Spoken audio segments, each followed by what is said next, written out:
which goes, you never swim twice in the same water. I think for economic players, investors, consumers, employers, employees, all categories, confidence, predictability, and a reasonable level of certainty are important factors for them to make decisions. And I will concentrate on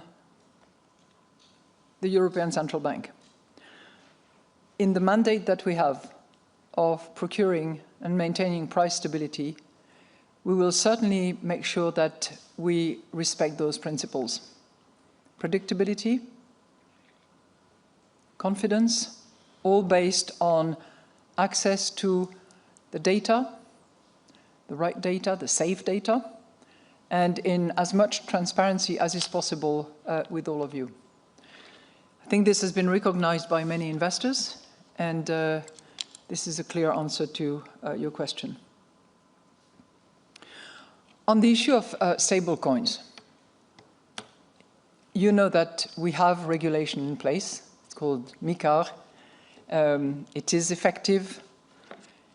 It's currently under review and consultation for possible improvements. And I'm delighted that this is the case because we are facing a constant evolution of those digital payments, of those cross-border payments, of those stable coins, which I would put in a very separate category from the cryptos, crypto assets, or however you want to call them. So the stable coins are a different animal. And clearly having a good, solid regulation that constitutes the framework within which they can operate, I think is paramount and has been understood by the European Union, by the Commissions, by various authorities in charge of those matters, and will be reviewed in order to make sure that it procures a safe harbor for those initiatives. But let me take the opportunity of this to acknowledge that for the first time in our monetary policy statement, we refer to the digital euro.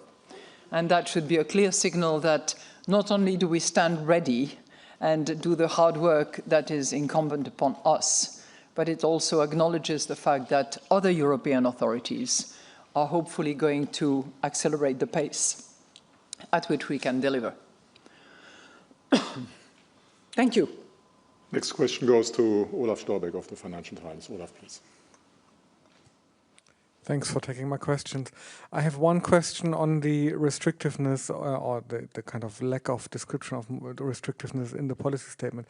Have you discussed, and maybe can you share your views on, your wider views on this, how much it takes to for the ECB to switch into a stimulative stand over the coming months, given all the headwinds and clouds over growth, and how willing would you be to do so if necessary? And my second question is on financial stability, and in particular your views on the independence of large central banks. How key is it for financial stability that large central banks like the ECB and the Fed are and remain politically independent? Thanks. Well, thank you for your two questions. We did not the matter of stimulation. We did not discuss the matter of stimulation, and we certainly rallied around the statement that is in the monetary policy overall statement, that we will take the appropriate monetary policy stance and decisions in order to make sure that we deliver on our commitment to reach target 2% medium-term sustainable.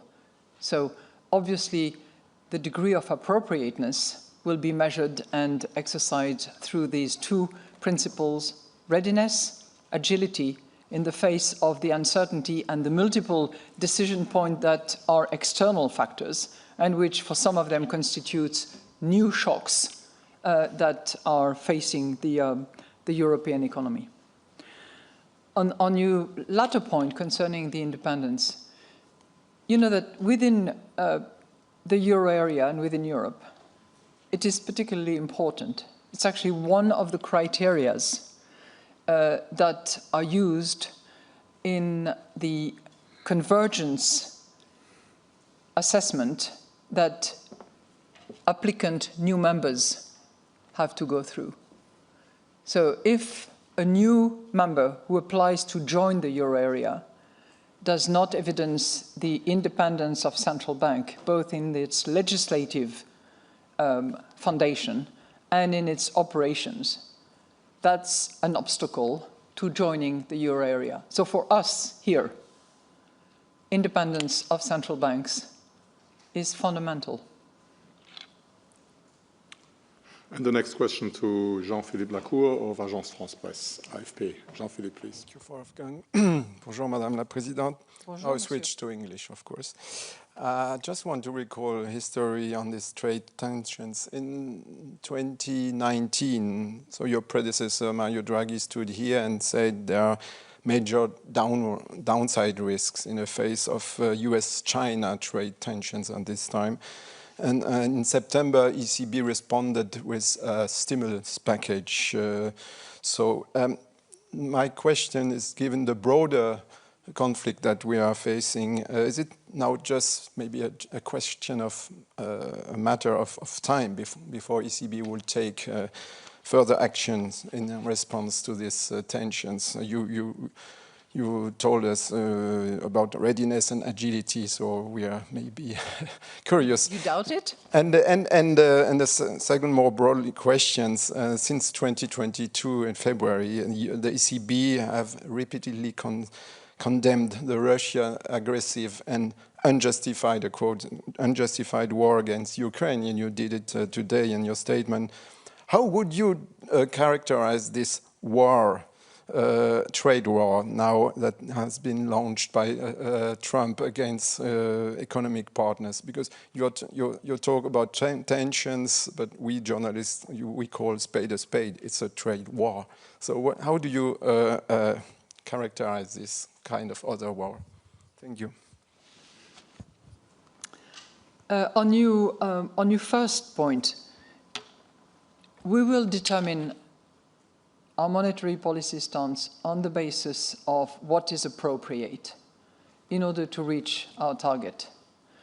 We will do that demonstrating effectiveness and agility. So, analyzing the nature of the shock, the kind of responses that it requires, and doing so in a prompt manner.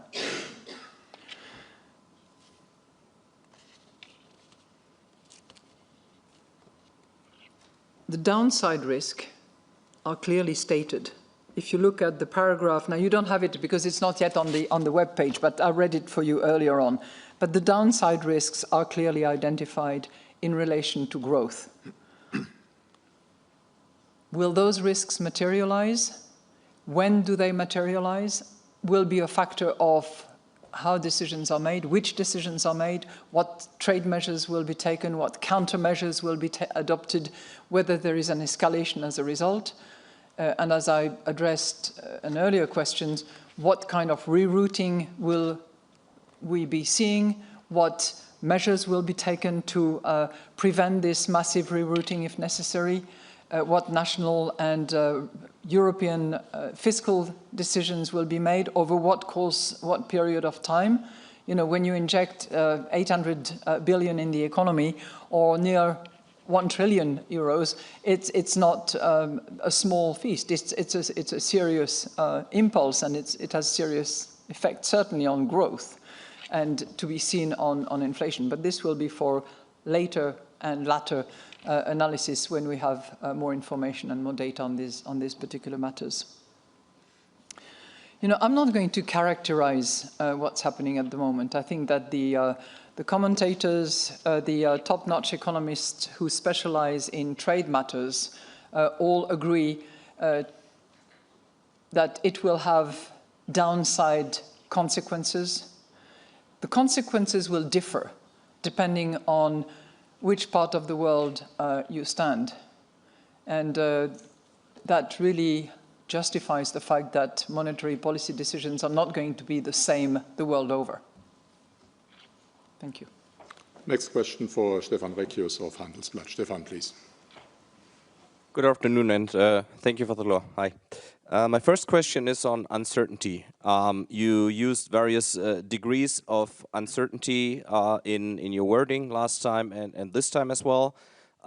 Would you say that we are now past peak uncertainty now that terrorists play out in the open, or is it too early to tell?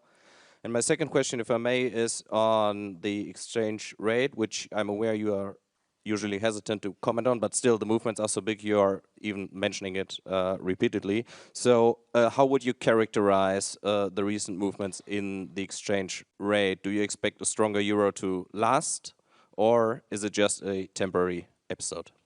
Thanks. Thank you. Thank you for your two questions. I cannot tell you whether we are at peak of uncertainty. I cannot. There is a negotiation which is ongoing. Players around the tables have stated their position.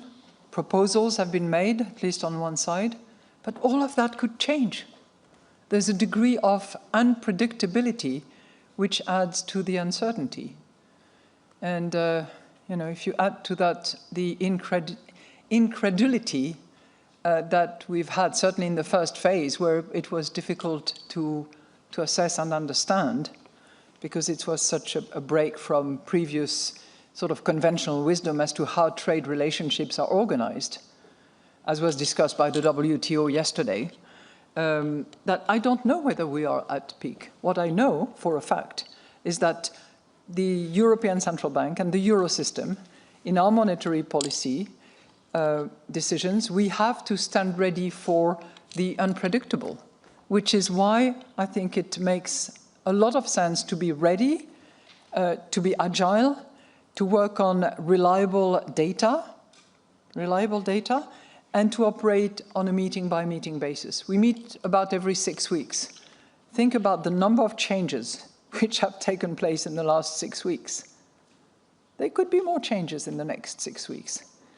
But that's in the nature of our job, to stay focused on our mandate, to analyze what is coming at us, and to draw conclusions in order to make the appropriate monetary policy decision that will take us to target. That's what we will do, and we're not going to move away from that. You asked me another question on the exchange rate. Okay, so we are not targeting any particular exchange rate. You know my answer. I've given the same answer 1,000 times here. But we do mention, and we do refer, I think it's in the risk assessment, in the second paragraph, where we say, increasing global trade disruptions are adding more uncertainty to the outlook for euro area inflation. Falling global energy prices, that's one, and an appreciation of the euro could put downward pressure on inflation. So we do mention it because of the occurrence, the magnitude, and we try to account for it in the assessment that we make of our monetary policy decision. This is what happens. I think I've answered you 2 questions. Thank you. Next question goes to Andres Stumpf of Expansión in Spain. Andres, please. Thank you. 2 questions for me. Does your inflation analysis contemplates Europe retaliating at any point, or you don't speculate about these things? And I mention this because I'm especially worried because digital services could be targeted, and I know you're always very attentive to the service element on inflation. And my second question, it seems the ECB will be diverging again from the Fed.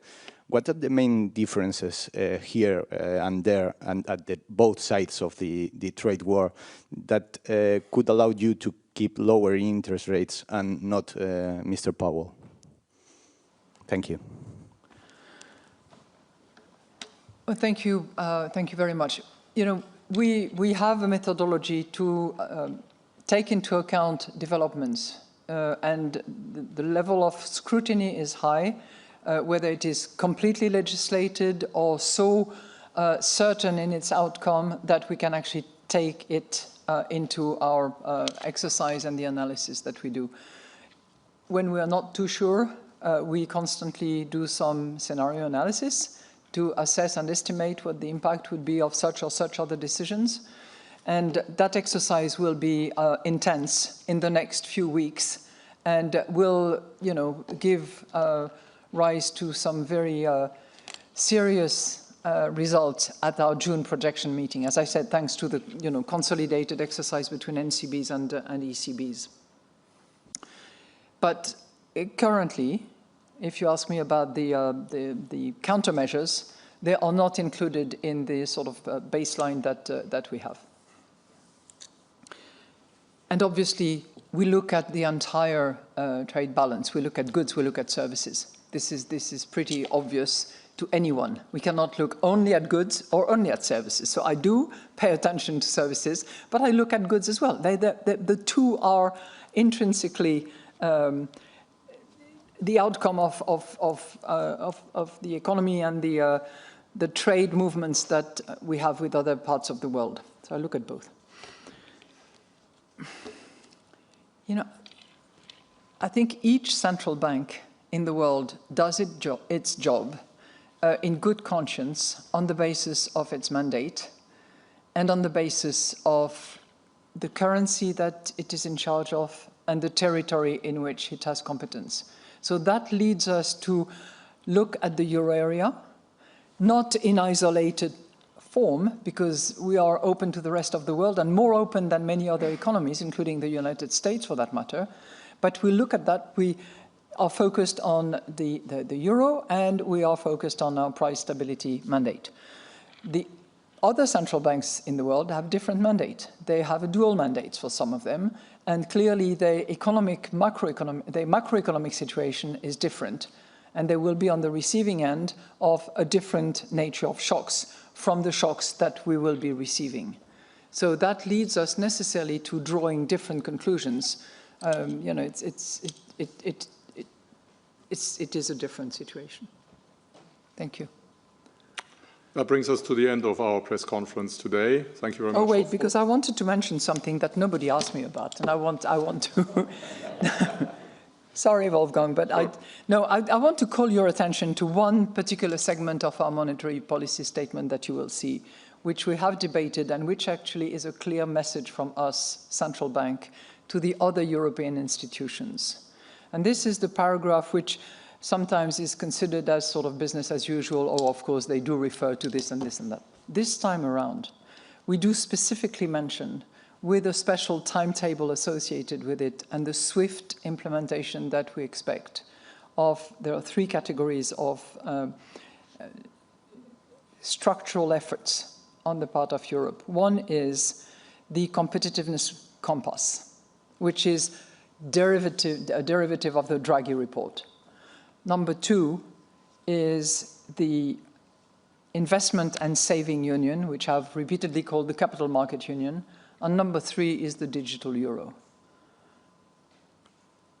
I think we've taken the view that this is a moment for Europe to not only be solid on its monetary policy and not just for us to deliver on price stability, but for the Europeans altogether and the European institutions to actually focus on what opportunities there are, what changes need to take place, and at which accelerated pace this should happen.